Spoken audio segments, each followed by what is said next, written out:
Nous sommes lundi, la deuxième semaine de la COP25 débute.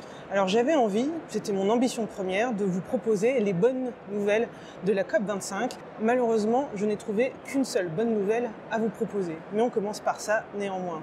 Le Danemark est un pays partie prenante de la COP, en négociation donc. Il vient d'annoncer le vote d'une loi augmentant son ambition de réduction des émissions de gaz à effet de serre, moins 70% à l'horizon 2030, par rapport à l'année de référence qui reste l'année 1990. Enfin, un pays qui se place dans la trajectoire de l'accord de Paris et donc des 1,5 degrés d'augmentation des températures.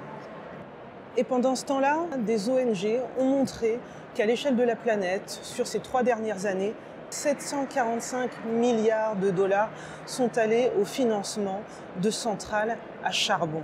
Et parmi ces 5 plus grands financeurs, on trouve une banque française, BNP Paribas, la banque d'un monde qui change, vraiment.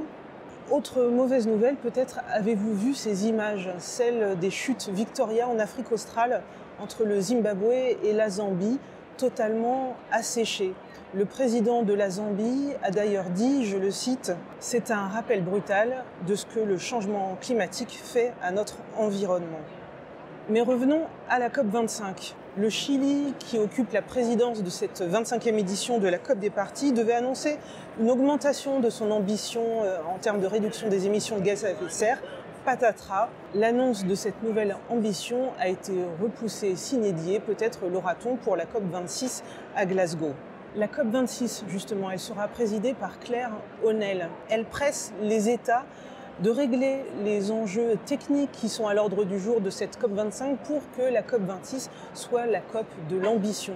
Alors de plus en plus, j'entends parler de la COP26 comme si le sentiment d'échec était largement partagé et que les ambitions fortes, les grandes décisions seraient repoussées à l'année prochaine. Pour finir, encore une mauvaise nouvelle, désolé, il n'y a que ça qui circule en ce moment. Sur la protection des communautés locales, des peuples indigènes. C'est l'objet de l'épisode du jour publié sur #2050, le podcast. Nous, les peuples indigènes, sommes ceux qui ont vécu des millénaires sur ces territoires.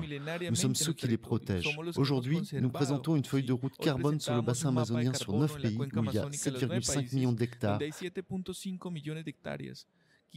516 peuples indigènes, plus de 13,5 millions d'indigènes. Un territoire où sont les ressources les mieux préservées.